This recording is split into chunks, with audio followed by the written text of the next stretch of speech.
Pastoor Betty, ek is seker daarvan jy ken die skrywer van Doen Daai Ding, Dr. Chris Marx. Ja. Soort van. Ek het al gehoor van hom. Kan jy vir ons 'n kykie agter die skerms gee van wie hy is en wat die kursus inspireer het? Annemarie, hoeveel tyd het jy? Ag, ek weet nie. Maak dit net gou. Want ek moet nou baie sê of min sê oor 'n baie interessante, komplekse, fantastiese mens. So ek moet nou besluit wat is belangrik en wat is onbelangrik. Ja. Goed. So kom ek gaan eers vir 'n bietjie vertel van my liefling. Regtig waar en dis eintlik jammer dat hy nou vanaand hier sit en vir my kyk, want wat ek sê kom uit my hart uit. Ek is regtig met 'n genie getroud, 'n geniale man wat my baie keer challenge om self weet op standaard te kan kom. Ja. En ek hou daarvan, dit hou my op my tone. Maar by dit alles het hy hierdie passie in hom. Een verskriklike passie vir Jesus Christus. Ja. En alles wat ons doen, alles wat ons aanpak, alles wat ons beplan, gaan op die ou einde eerstens en dan ook op die ou einde rondom Christus. Absoluut. So dit is sy mindset, dit is hoe hy dink, hy kan nie anders nie, dit is wie hy is. Ja. En Doen Daai Ding het 'n lekker sê ding in ons huis geword en dit is hoe dit dan nou gebeur het, dat dit op die ou einde in 'n kursus, ek sal nou mooi vir jou verduidelik stap vir stap hoe dit gebeur het, maar net om vir jou min of meer weer eens te sê, hoe hierdie liefling van my is hy's 'n impulsiewe mens ook, jy weet.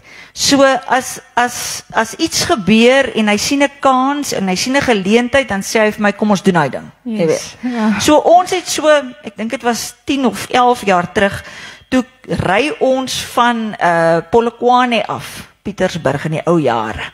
Ry ons Pretoria toe.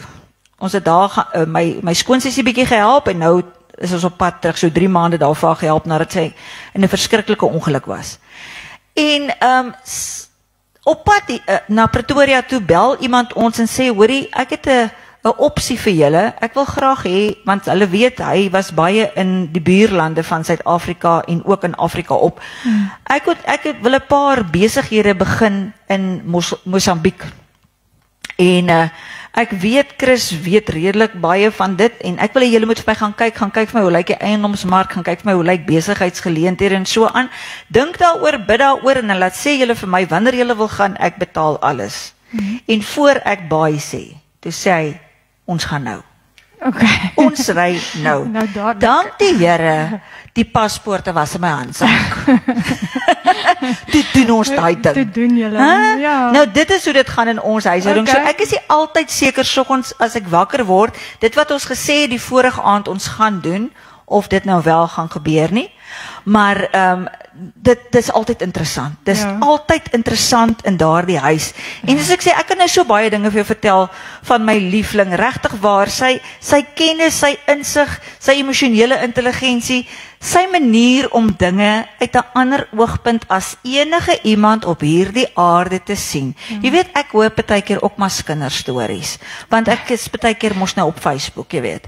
En dan wil ek vir hom nou gaan vertel en dink ek, dis nou 'n sappige een, hy gaan nou saam met my stem, hierdie ou of hierdie vrou was daarom nou heeltemal verkeerd. En dan vertel ek vir hom, net soos ons vrouens kan, in kleur en geur hierdie storie. Dan sê hy vir my, maar het jy nou al gedink, dit kan so gewees het? Die hele ou storieetjie is afgewater, verstaan jy? Maar dis maar dis 'n gawe, regtig waar. En ek dink as hy 'n speurder was daar baie minder onopgeloste sake in Suid-Afrika as wat tans die geval is. Ja. Omdat hy juis uit ander hoeke kan kyk, ander dinge raak sien, meer as wat ander mense raak sien. Maar wat wel vir Doen Daai Ding geïnspireer het, is die feit dat ons agtergekom het, mense het opgehou droom.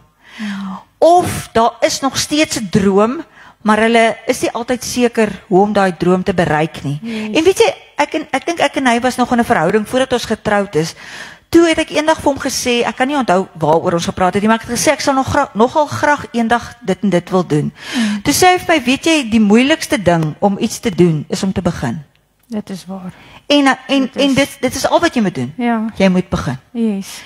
En dit het so in my vasgeslaan en ek dink oorkoepelend gaan jy dit deurtrek en doen daai ding. Iewers gaan jy moet begin. Yes. En dit was die inspirasie, dit wat ons gesien het in die gemeenskap rondom ons gebeur, dit wat ons sien wat in ons land gebeur, dit wat in die wêreld gebeur, is baie keer so ontmoedigend. Dit is so asof mense voel, miskien is ek nie goed genoeg nie, of dalk het ek nie al die skills nie, en hy behandel elke vraag of elke teenantwoord wat jy kan hê om nie jou droom na te jaag nie, behandel hy in daardie kursus. En dan weet jy, okay, ek het nie meer daai verskoning nie, want Dr. Mark sê ons moet so maak. En dan doen ons hy ding. Yes, dis awesome.